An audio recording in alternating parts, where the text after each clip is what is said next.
Ya, kita kembali di polemik Undang-Undang KPK, revisi atau nanti. Tadi Mas Hinton sudah menjelaskan sedikit apa alasan PDIP kemudian menyetujui Undang-Undang KPK direvisi. Silakan. Jadi bukan hanya alasan PDI saja. Eh, ini semua partai secara paripurna menyetujui revisi terhadap Undang-Undang KPK. Termasuk Partai Bang Ruhut sebetulnya. Termasuk Partai Bang Ruhut, termasuk Partai Cepopong. Nah, urgensi dari tadi yang pertanyaan Alpon tadi adalah kenapa kok menjadi 2015? Kan gitu. Urgensi pembuatan sebuah rancangan undang-undang itu ya diatur ada yang namanya kumulatif pembuatannya itu berdasarkan kalau ada putusan MK. Bisa pada tahun itu juga DPR memasukkan putusan MK tadi merevisi sebuah perundang-undangan dalam prolegnas, pembahasan dalam prolegnas tahun itu. Umpama kemudian yang kedua konvensi internasional yang sudah disepakatin negara Republik Indonesia bisa juga pada tahun itu dibahas dalam revisi perundang-undangan. Itu faktor Begitupun dalam konteks eksternalnya. kepentingan nasional. Oke. Nah, dalam konteks kepentingan hukum kita, kita lihat umpama kenapa kok menjadi urgen 2015 karena kita melihat dalam beberapa kali sidang pra-peradilan itu 3 kali mengalami kekalahan. Di situ kita melihat ada sisi yang harus kita lengkapi dengan revisi Undang-Undang KPK ini. Dan itu artinya PDIP menganggap revisi adalah untuk menguatkan Ya, bukan hanya PDI saja. Semangat semua anggota DPR. partai-partai di DPR itu Sebentar, Ya. saya pikir itu nggak relevan juga ya. Yang putusan pra-peradilan itu kan tidak semuanya terkait dengan permasalahan dalam undang-undang KPK itu sendiri sebenarnya gitu kan. Satu mungkin yang terkait dengan Hadi Purnomo mungkin gitu kan, tetapi juga nggak bisa juga kalau misalnya itu menjadi suatu dasar untuk merevisi suatu peraturan perundang-undangan gitu ya. Nah itu kan misalnya satu tentang penetapan tersangka. Penetapan tersangka ada dalam KUHP kok, bukan dalam Undang-Undang KPK. Dan kemudian tentang penyidikan, siapa penyidik gitu kan. Itu kan sebenarnya lebih kepada kontra petita di dalam hakim itu sendiri gitu kan. Nggak bisa jadi dasar apa-apa sebenarnya. murni dari Dan dalam menurut Undang-Undang saya itu KPK. menjadi suatu hal yang sangat responsif sekali ya. Oke. Padahal saya juga mempertanyakan sejauh mana sih sampai saat ini DPR RI juga sangat responsif gitu kan. Baik. Begitu kira-kira. Iya. Iya. Ya, saya kira begini, kalau coba kita lihat putusan dari Mahkamah Konstitusi mengenai pra-peradilan itu, salah satu diantaranya penetapan tersangka itu harus dikembalikan kepada pasal 184 KUHP, yaitu harus ada saksi, kemudian ahli, kemudian bukti surat, dan yang penting lagi ditambahkan di situ adalah pemeriksaan terhadap calon tersangka. Ya. Ini yang harus kita lihat. Dalam hal kasusnya Pak Budi Gunawan misalnya, ketika beliau ditetapkan sebagai tersangka oleh KPK, beliau itu tidak pernah diperiksa. Ya. Jadi artinya, menurut hemat saya, sangat tidak tepat kalau Alphonse katakan bahwa beberapa putusan pra-peradilan itu tidak terkait Tidak relevan dengan Undang-Undang KPK. Sebentar. Kemudian yang kedua begini, bentar ya, saya teruskan dulu. Kemudian yang kedua mengenai soal penyidik di KPK. Mari kita baca secara persis.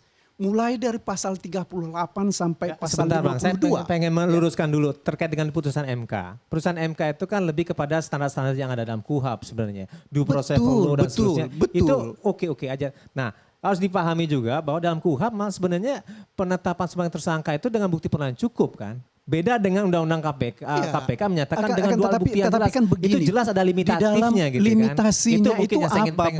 Dua gitu. bukti permulaan itu apa? Ini kan yang juga tidak jelas. Kalau itu kan bicara tafsir atas KUHP, Bang. Bukan, di dalam undang-undang KPK coba lihat baca secara baik pasal 40. Ada dua bukti permulaan. Udah ada dua bukti. Oh iya, kalau undang-undang KPK persoalannya sekarang adalah bukti permulaan itu seperti apa?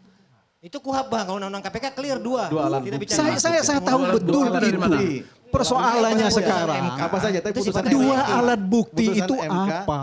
Putusan- Ini yang putusan menurut MK mengharuskan adanya ada pemeriksaan calon tersangka. Itu yang tidak ada dilakukan oleh di dalam KPK. di Itu kan dalam bersifat di dalam proyektif. undang-undang KPK pun juga tidak Putusan MK ada. harus bicara ke depan. sebenarnya. Coba Kalau lihat di bicara dalam. MK harus bicara ke depan. Kalau apa yang terjadi sebelumnya itu soal lain. Bicara putusan MK selalu bersifat proyektif. Begini. Saya kira Itu ada begini. dalam pasal 3. Berlaku surut ke belakang. pemeriksaan. Saya berlaku ke depan. Lanjutkan Pak Magdir, silakan. Begini, Supaya saya clear. ini secara kebetulan bukan Ya. mau menjadi orang hebat, enggak ya. Saya adalah termasuk orang pertama yang mencoba mengajukan pra peradilan soal penetapan tersangka yang tidak sah di Pengadilan Negeri Jakarta Selatan terhadap pegawai PT Chevron namanya Bakhtiar Abdul Fattah. Dan itu dikabulkan. Kenapa? Karena dia disangka korupsi, tetapi pemeriksaan terhadap kerugian negara tidak pernah terjadi. Bagaimana orang akan dijadikan korupsi? Nah, itulah yang menjadi alasan dari pengadilan ketika itu menerima permohonan pra peradilan itu. Nah, kemudian karena kita melihat ada praktek yang makin gak karuan yang dilakukan oleh beberapa penegak hukum, kami uji beberapa pasal ke Mahkamah Konstitusi. Pasal-pasal dalam undang-undang KPK. Pasal-pasal dalam undang-undang KUHAP yang juga berimpit dengan undang-undang KPK. Salah satu di antaranya adalah penetapan tersangka ini. Jadi penetapan tersangka itu bukan hanya terhadap, kalau kita baca secara persis, bukan hanya bisa dilakukan terhadap KUHAP, tetapi juga terhadap undang-undang KPK. Baik. Oke, Ya, Pak Mandi itu tahan dulu ya. melihatnya seperti Ya, saya ke Ruhut dulu. Ini berarti ada upaya untuk mengharmonisasi antara KUHP KUHAP dengan undang-undang KPK. Artinya revisi harus didukung dong. Iya, itu yang saya katakan. Revisi untuk menguatkan KPK, fraksi saya pasti mendukung. Oke. Ya, tapi jangan untuk memperlemah. Yang melemahkan itu yang mana? Iya, kan sudah rahasia umum di mana-mana dikritisi mengenai penyadapan, adanya SP3, adanya penangguhan penahanan, hal-hal yang seperti itu. Kalau itu saya mohon jangan. Disinilah lebihnya KPK dengan kepolisian, kejaksaan. Bahkan waktu RDP dengan KPK, saya katakan udah bagus ini undang-undang. Di luar untuk menguatkan tambah pengawasan dan lain sebagainya, kan juga mau ada revisi undang-undang kepolisian dan kejaksaan. Kita bikin mereka equal. Mereka juga bisa melakukan seperti apa yang dilakukan KPK. Termasuk karena fungsi kami seperti yang dikatakan oleh Pak Masinton, legislasi, budgeting dan pengawasan, ya mereka juga sama. Baik juga mengenai budgeting mereka. Jadi kita memang betul-betul yang harus apapun dikritisi. Bang lembaga Rut, penegakan hukum ini masih sangat kita butuhkan. Sebenarnya tidak boleh sama antara KPK, polisi dan jaksa. Ingat. Harus lebih Anda lebih lihat kuat di yang undang-undang- mana? Iya, harus kuat KPK. Karena KPK jelas dalam undang-undang ini amanatnya menyatakan dirinya bahwa lembaga ini hadir untuk melakukan tindakan-tindakan yang extraordinary. Yang Salah- tidak makanya bisa saya- dilakukan oleh yang kejaksaan tidak dan bisa dilakukan Polri kejaksaan dan sebelumnya. Polisi sebelumnya. Oke. Ya, seperti SP3, seperti penyadapan. Pada titik ini saya setuju dengan teman-teman ini. Akan tetapi pada titik yang lain ada yang namanya kewenangan itu, yang kewenangan sebegitu besar itu pasti ada tends to corrupt. Pasti ada penyelewengan yang sudah mulai terlihat di KPK. Dibuktikan dengan pra peradilan yang kemudian ada putusan Mahkamah Konstitusi. Jadi ini yang kemudian menjadi dasar untuk melakukan revisi. Tapi yang perlu diberatkan bahwa mana yang harus direvisi, mana yang tidak. Ini extraordinary, bukan. Nah, kesalahan besar kita bangsa ini adalah menganggap pemberantasan korupsi adalah tindak pidana Yang biasa-biasa. yang luar biasa. Yang luar biasa. Oke. Padahal bukan. Tindak pidana korupsi sama dengan tindak pidana narkotik, sama dengan tindak pidana pencucian uang. This is serious crime. UNCIC telah mengatakan ini adalah serious crime. Oleh sebab itu, penyidiknya diberikan kewenangan yang agak luar biasa ya dibanding dengan penyidik yang lain. Apakah penyadapan itu bisa digolongkan sebagai kewenangan yang lebih itu? Luar biasa, iya. Berarti tidak perlu harus diatur atau dikurangi? Ya harus diatur, tetap aja harus diatur. diatur. Akan tetapi ada lebih daripada teman-teman di polisi dan kejaksaan. Itu harus dikasih lebih teman-teman ini. Kemudian dengan proses keuangannya yang juga kadang-kadang proses pengungkapan itu Ya. itu besar daripada polisi, teman-teman polisi dan jaksa. Itu sudah Oh, juga. enggak. Kalau soal keuangan setahu saya kepolisian lebih besar. Kalau nggak salah mereka itu ada sekitar 19 triliun Ya, sebenarnya. dengan kasusnya, Bang. Nah, Dibandingkan dengan kasusnya. itu satu soal gitu kan. Kalau misal secara ini ya besaran angka tadi. Dan kemudian yang kedua, sebenarnya logikanya yang dikatakan oleh Bang Magdir, seharusnya yang harus direvisi terlebih dahulu itu adalah RUU KUHAP. Itu dulu sebenarnya. baru kita berbicara tentang yang spesialnya kayak gimana. Gitu. Tidak boleh karena tadi Karena begini, berhimpitan ini kan tidak boleh terkait sama dengan sama. permasalahan penetapan orang tersangka. Satu gitu kan. Dan kemudian siapa itu penyidik. Ya. Kan itu di dalam KUHP sebenarnya. Baru kita berbicara secara materialnya adalah dalam KUHP. Nah ini kan di dalam 37 prioritas tahun 2015 itu KUHP nggak ada di tahun 2016.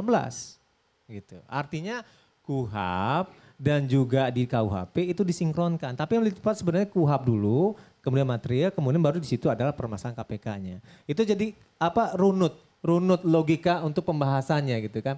Nah itu makanya menjadi pertanyaan saya, apakah karena realitas yang ada di dalam Mahkamah Konstitusi itu bisa menjadi tapi bukan dalam undang KPK-nya tetapi dalam KUHP-nya. Kalau misalnya tentang pra peradilan itu nggak ngepek apa-apa. Tidak berhimpitan. Kagak, itu sama Ya, nggak ada sama sekali menurut saya begini, seperti itu. Saya kira begini, kalau kita memang mau melakukan amandemen terhadap beberapa undang-undang terutama berhubungan dengan pemberantasan korupsi ini, bukan hanya undang-undang KPK dan undang-undang korupsi yang harus kita amandemen, tetapi undang-undang berhubungan dengan keuangan negara pun itu harus segera diamandemen. Karena begitu banyak hal yang nggak sinkron. Ya. Misalnya sekarang salah satu contoh bagaimana di dalam undang-undang korupsi kita bahwa orang atau pegawai yang bekerja tetapi mendapat fasilitas dari pemerintah sama dengan pegawai negeri. Ini kan jadi nggak benar, itu satu. Kemudian yang kedua, kita mendirikan perseroan terbatas. Akan tetapi kita pegangin bahwa kalau ada kerugian dalam undang-undang perseroan terbatas itu adalah korupsi. Ini kan juga nggak benar. Jadi sekali lagi saya kira memang harus segera dilakukan perubahan terhadap beberapa undang-undang ini. Bukan hanya KUHP dan KUHP. Tetapi juga undang-undang KPK dan undang-undang keuangan negara. Supaya ini lebih KPK jelas. sudah buat loh. KPK sudah buat. Teman-teman KPK sudah buat game analisis kalau tidak salah. Jadi dan itu kemudian harus disesuaikan dengan undang Tipikor, disesuaikan UNCAC itu artinya harmonisasi. Bahwa dalam misal contohnya dalam undang-undang tindak pidana korupsi itu memang harus diselaraskan dengan UNCAC betul di dalam ketentuannya gitu kan. Misal contohnya yang dikatakan oleh Bang Magdir tadi tentang pasal 2 pasal 3 betul. Itu terkait dengan itu gitu kan. Perlu pendefinisian kembali gitu kan. Tapi di sini dalam konteks politik untuk mengharmonisasi, untuk melakukan penguatan seperti dikatakan oleh Bang Lut, bukan dalam artian melakukan pelemahan. Itu yang paling penting sebenarnya. Saya kira satu lagi. Sebentar. Ada hal yang penting saya kira untuk kita lihat. Kenapa ada urgensinya untuk melakukan amandemen terhadap undang-undang KPK ini. Apa itu? Ya, itu berhubungan dengan penyidik dan penuntut pada KPK. Ya. Kalau Alfons sudah ketawa dia.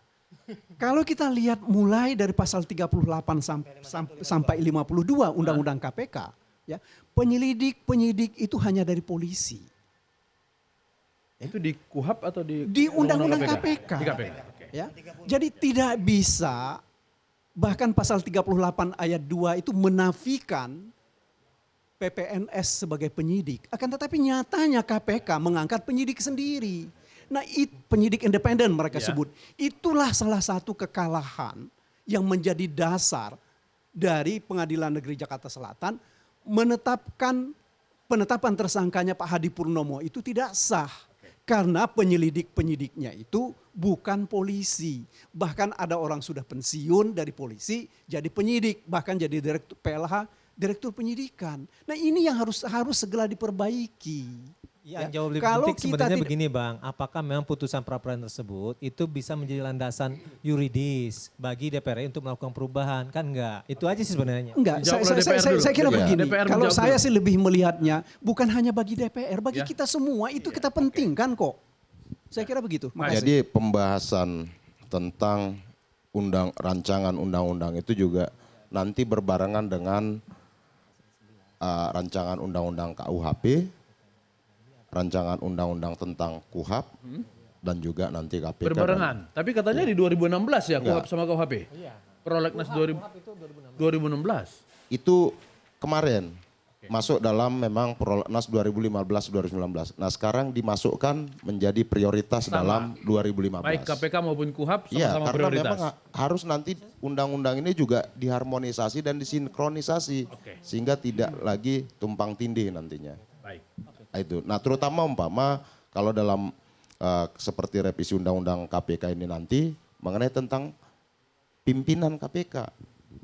Umpama ya kalau sekarang kan kalau dia status tersangka diberhentikan sementara ya, status tersangka. Nah, ke depan itu kita harus atur karena dengan penetapan status tersangka seperti apa sih gitu ya. Jangan hanya karena orang nggak senang sama pimpinan KPK dilaporkan perbuatan tidak menyenangkan. Jangan gara-gara KTP Bang ya. Perbuatan tidak menyenangkan terus statusnya jadi tersangka jadi langsung berhenti. mundur. Itu kan juga ya kalau kita biarkan begini kan ini sama aja dengan kita melemahkan KPK itu sendiri gitu. Dan bagian itu sekarang diamandemen di MK oleh Bambang Wijayanto ya. Iya. Penetapan tersangka itu. Gitu. Ya, oke. Tapi ada satu lagi mengenai soal pemberhentian itu tadi ya. Kalau kita lihat ketentuan undang-undang KPK ini juga nggak begitu jelas kapan sih mereka berhenti. Orang berhenti itu karena meninggal, mengundurkan diri, kemudian ada juga yang berakhir masa jabatan. Nah, problem pokoknya kita di sini, sejak kapan orang itu mengundurkan berhenti? Meskipun ada ketentuan bahwa di dalam undang-undang KPK ini pemberhentian itu harus dengan Kepres, keputusan presiden. Akan tetapi apakah seseorang begitu dia menyebut saya berundur, ya, mengundurkan diri, mestinya sama dengan ketika orang itu masa jabatannya berakhir atau sama dengan orang meninggal. Tetapi ini itu yang dalam praktek kita tidak diatur secara baik kapan seseorang itu berhenti dari jabatannya. Saya kira begitu. Ya. Cek, Baik, kita istirahat lagi? ya sedikit. Ya, sebelum lanjut ya Tif. Ada kepiluan Bang dalam hati Cepopong. Karena apa? Karena ini berarti sampai undang-undang tentang KPK itu dibuat.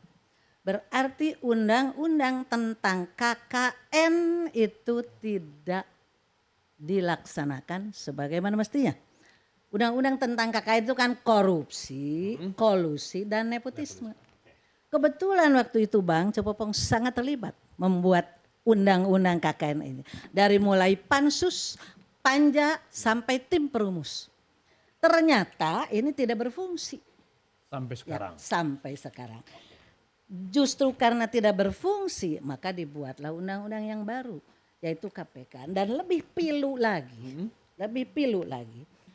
Sampai harus membuat undang-undang tentang KPK. Terjemahannya adalah Polri Kejaksaan Agung. tidak, Polri, kejaksaan dan pengadilan berarti kurang berfungsi, bukan tidak, kurang berfungsi. Kalau saja ketiga lembaga itu berfungsi, dan tidak perlu atau ada KPK.